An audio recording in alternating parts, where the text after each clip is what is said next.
Good morning. So, welcome to today's class, which is on late 19th century criticism.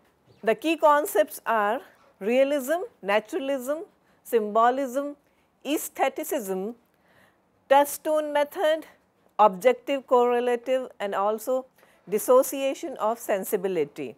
So, what is realism? Most of us understand realism as a slice of life, which is true, and holding up mirror to nature, which is also true. So, this is a phenomenon which dominated the 1850s and 1860s and was an artistic creed that the purpose of art was to depict life with complete and objective honesty and to show things as they really are. Realism valued concrete, verifiable details more than sweeping generalizations, and impersonal photographic accuracy more than the artist's individual interpretation of experience. Fiction and painting were the artistic activities in which realism found its greatest scope and most systematic exploitation. Realism portrays the world and humans exactly as they are. Its aim is the truthful treatment of the subject. Realism is more concerned with literary flourishes and technique than naturalism is. Realism acknowledges the darker side of humanity, but isn't nearly as focused on it as naturalism is. Realism is all about interpreting or analyzing the depths to which human nature, human character can fall. Realism is not. So, that is one of the key distinctions between naturalism and realism. Naturalism tends to have a rather bleak and pessimistic view of the human condition, which is by and large absent in realism. So, realism is an attempt to present life realistically, all the good and bad. Realism is present in all the literary movements, but it was especially prevalent after the American Civil War. It is the depiction of the everyday, the middle lower class, the everyday as opposed to the heroic, the outstanding, the ideal as worthy of high art. Realism is concerned with documentation of life. So, it is a depiction of characters, places and situations as they actually appear in life. Not perfect, not completely flawed, but a natural combination of the two. Prior to realism, the norm was to make characters less like real people and more like symbolic characters. Example, the hero, the villain, the damsel in distress. But realism was more about the common people and their everyday experiences. Realism is also one of the key features or highlights of realism was the depiction of local color or regionalism, and it is realistic in that it portrays real people who sound and act like they come from real places. Settings are places that you could actually find on a map. So, they are not set in some kind of a la la land or something that is far away. It was very much there. So, the realists involved or were interested in detailing the descriptions of places and also interested in the dialects of a region, for example, the vernacular speech or a minority voice, including females and racial minority also. So, realism is used by literary critics in two major ways. One is to identify a literary movement of the 19th century, especially in prose fiction, beginning with Honoré de Balzac in France, George Eliot in England and William Dean Howells in America. And secondly, to designate a recurrent mode in various eras of representing human life and experience in literature, which was especially demonstrated by the writers of this movement. Realistic fiction is often opposed to romantic fiction. The romance is said to present life as we would have it be, a prettier way of life. Okay. And whereas realism is concerned more with an accurate imitation of life. Okay. For example, let us understand how Henry James, the great American author, his fiction acts as an opposite of romance. He is realist in the sense that his characters always remain consistent to their essential nature. We as readers are always able to follow the arc of the characters, and there are no contradictions implicit within the Jamesian characters. That is one feature that we find constantly in his works, and therefore we call him a realist. Now, the typical realist sets out to write a fiction which will give the illusion that it reflects life and the social world as it seems to the common reader. The realist, in other words, is deliberately selective in material and prefers the average, the commonplace and the everyday over the rarer aspects of the social scene. Realism involves not only a selection of subject matter, but more importantly a special literary manner as well. The subject is represented or rendered in such a way as to give the reader the illusion of actual and ordinary experience. Think, for example, R.K. Narayan and his all his Malgudi novels, which are extremely realistic. They depict a small town in Tamil Nadu, but the idea, perhaps a place like Malgudi does not exist on the map, exactly speaking. Okay, although there have been researchers who have tried to locate Malgudi as a specific town, but for the purpose of this course, we would not get into that. The idea is that we need to consider how realistic the portrayal is, the sound, the sights, the smells of the place. So, the local color is very well depicted in Narayan's Malgudi novels.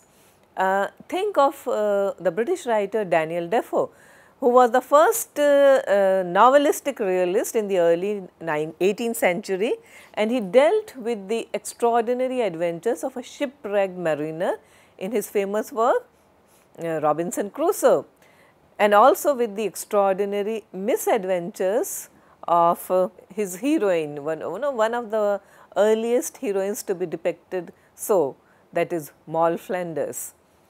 But these novels are made to seem to the reader a mirror held up to real life by Defoe's manner, which was more like a report. So, reportorial manner of rendering the events, whether trivial or extraordinary, in a circumstantial and seemingly unselective way. In the broad sense of the term, authors of fiction such as Henry Fielding, Jane Austen, Balzac, George Eliot and Tolstoy are realists, for they often represent ordinary people and settings so richly and persuasively that they manage to convince us that men and women as we find them in their novels, they really existed and talked and behaved the way they did in these novels. Some critics, however, use the term realist more narrowly for writers who render a subject so as to make it seem a reflection of the casual order of experience without too patently shaping it into tightly constructed comic or ironic tragic pattern. In the narrower sense, realism is applied more exclusively to works such as William Dean Howell's The Rise of Silas Lapham, which was published in 1885, and Arnold Bennett's novels about the Five Towns, 1902 and following the period, and Sinclair Lewis's American novel Main Street, which was published in 1920. So, from realism we move to aestheticism, which was a movement, a European phenomenon during the late 19th century.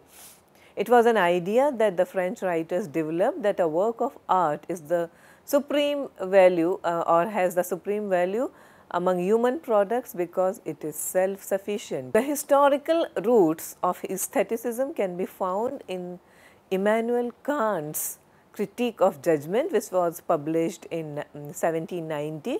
Kant was a German philosopher. He proposed that the pure aesthetic experience consists of a disinterested contemplation of an object that pleases for its own sake. As a movement, French aestheticism dates from the 19th century, and in France it was developed by this movement was the well-known art for art's sake. So, Charles Baudelaire is also at the forefront of the symbolist movement. Baudelaire states everything, form, movement, number, color, perfume, in the spiritual sense as in the natural world is significative, reciprocal, converse and correspondent. His seminal work is Fleur du Mal, which was published in 1857, and his symbolist movement included and influenced a group of French writers such as Arthur Rimbaud, Paul Valéry and Stephen Mallarmé. The aesthetic theory in its less restricted sense covers a great number of issues and looks at the definition of art, the relationship among the arts, the status of representation, the relationship of art to truth, realism versus naturalism, and above all the concept of artistic autonomy. French aestheticism was later developed in Victorian England by Walter Pater, and Pater advocated the supreme value of beauty and insisted on the love of art for its own sake. The influence of ideas is stressed in aestheticism, particularly the concept of autonomy of a work of art and the insistence of intrinsic values had influences on the writings of 20th century writers such as W.B. Yeats, T.S. Eliot, as well as the practitioners of the literary theory called New Criticism. Okay, so when we talk about aestheticism, we can't of course ignore Oscar Wilde, the great the British writer and playwright, and also a philosopher, though he is more well known for his works like Lady Windermere's Fan and of course The Importance of Being Earnest. His novel, The Picture of Dorian Gray, all these are well known to us, but Oscar Wilde was also a philosopher and a literary theorist, and that is what we are going to consider here. So, Oscar Wilde, who lived between 1854 and 1900, wrote in his preface to The Picture of Dorian Gray, where he says, "It is the spectator and not life that art really mirrors." Now, that was quite a radical idea in those days, when that it is the spectator that art mirrors. The idea is that human personality with all its subjectivity inspires the best literary criticism. Wilde's works of literary criticism are included in The Decay of Lying, published in 1889, and The Critic as Artist in 1890, and these works demonstrate his philosophical and critical thoughts. In his complete works, Wilde states, "Dialogue can never lose for the thinker its attraction. By its means, he can both reveal and conceal himself and give form to every fancy and reality to every mood." He also remarked that only in and through art criticism we can realize Hegel's system of contrariness, while himself mentions in The Decay of Lying that truth itself is contrariness. He also believed in constantly negotiating and renegotiating the construct of point of view. Also, like if you have read Henry James, which I recommend that you should, and see how Henry James looks at the idea of point of view. So, next idea is naturalism, which is a subgenre of realism. The term naturalism describes a type of literature that attempts to apply scientific principles of objectivity and detachment to its study of human beings. Unlike realism, which focuses on literary technique, naturalism implies a philosophical position. For naturalistic writers, since human beings are, and I am using a phrase by Émile Zola, he gives us the French term la bête humaine, which that is human beasts, and characters can be studied through their relationship to their surroundings. A person inherits personal traits and compulsive instincts, especially hunger, the accumulative drive and other basic instincts, and is then subject to the social and economic forces in the family, the class and the milieu into which that person is born. So, Émile Zola, beginning in the 1870s, did much to develop this theory in what he called Laroma Experimental, that is, the novel organized in the mode of a scientific experiment, therefore, Laroma Experimental. Zola and other naturalistic writers such as American writer Frank Norris, Stephen Crane, Theodore Dreiser and James Farrell, they all try to present their subjects with an objective scientific attitude. They did this with elaborate documentation, sometimes including an almost medical frankness about body and its functions, usually unmentioned and undescribed in earlier literature. So, these aspects of the naturalistic selection and management of materials and its austere or harsh frankness of manner are apparent in many modern novels and dramas. Just think of Eugene O'Neill and his play Desire Under the Elms, and which is a supreme example of naturalistic theatre. Also consider Thomas Hardy's Jude the Obscure, which was published in 1895, and also Norman Mailer's novel of the Second World War, The Naked and the Dead. According to the naturalist, life is a vicious trap and we are doomed to struggle futilely, of course, against the environment. This struggle driven by our fundamental urges, fear, hunger and the instinct to procreate. So, this presents existence as a futile and a meaningless struggle between the individual and the environment. Naturalists believed in the depiction of man as an animal struggling to survive in the elements of his environment. Depiction of the ravages of the elements on our bodies and psyches are given in extreme details by naturalist writers. And also the fact that scientific document is extremely vital and essential to these theories. The key idea is that our actions are determined by the environment we inhabit, and naturalism also suggests that anyone placed in the same situation will react exactly the same way. We simply react to forces that we can neither understand nor control, and also the fact that individuality is an illusion, as are all our other appearances of civilization, for example, reason or technological power or scientific understanding. So, world can be understood only by scientific observation. Okay.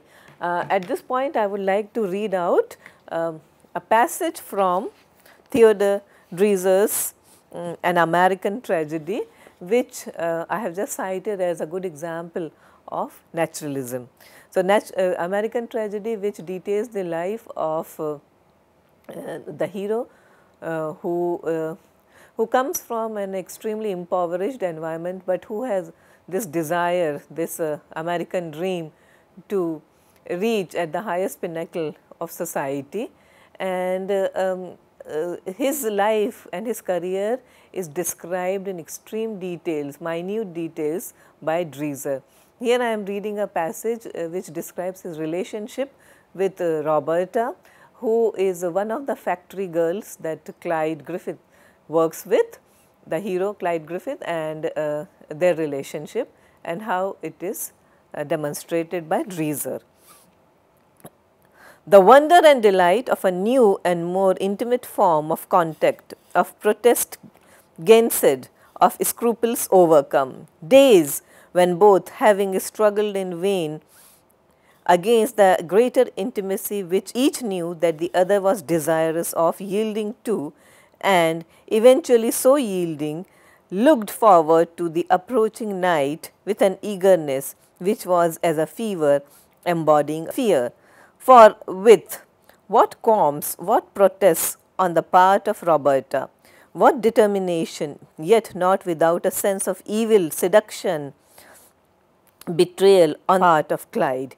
Yet the thing once done, a wild convulsive pleasure motivating both. Yet not without, before all this, an exaction on the part of Roberta to the effect that never come what might, the natural consequences of so wild an intimacy strong in her thoughts, would he desert her, since without his aid she would be helpless, yet with no direct statement as to marriage, and he so completely overcome and swayed by his desire, thoroughly protesting that he never would, never. She might depend on that at least, although even then there was no thought in his mind of marriage. He would not do that. Yet nights and nights all scruples for the time being abandoned, and however much by day Roberta might brood and condemn herself, when each yielded to the other completely. Now, we go on to touchstone method given to us by Matthew Arnold.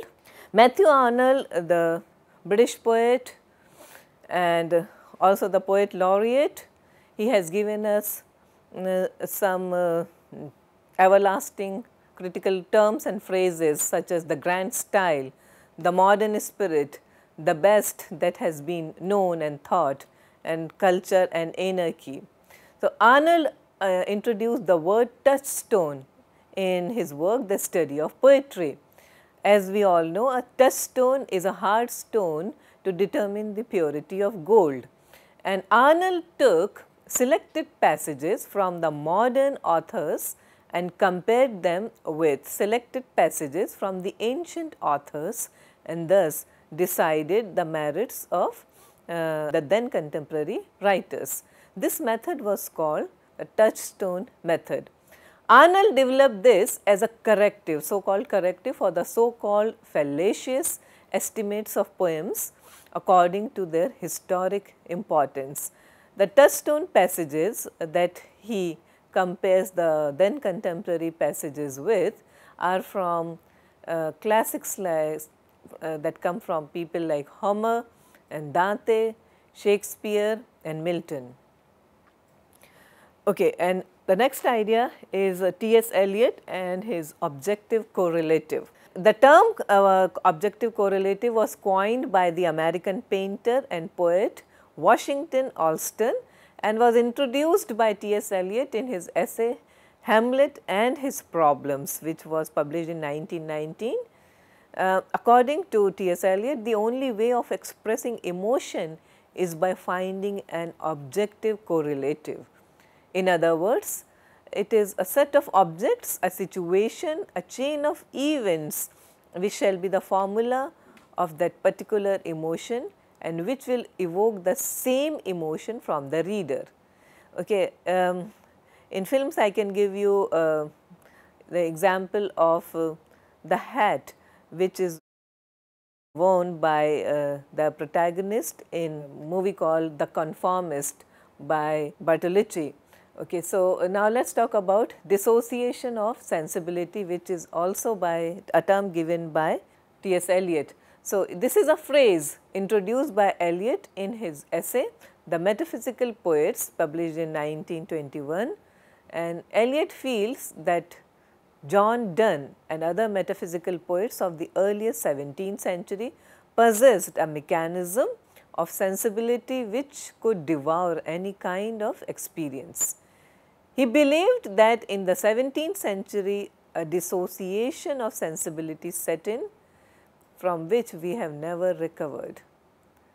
Eliot's ideas influenced the new critics, and it was widely believed that the dissociation of sensibility weakened most poetry. So, two key terms by T.S. Eliot, dissociation of sensibility and objective correlative. Eliot also gives us another immortal term, the impersonality of art, which comes from his theory of impersonality of art, where he says the poet, the man, and the poet and the artist, these are two different entities. The poet has no sensibility of his own. The more perfect the poet, the more completely separate in him will be the person who experiences and creates. Okay. So, these are the ideas, and when we do theories like and the new criticism, we will understand that how far reaching Arnold and Eliot's ideas were on the critics of that era. So, this brings us to the end of the late 19th century criticism, and here are a few links to some important websites and references, and we will do Marxism and social realism in our next class. Thank you very much.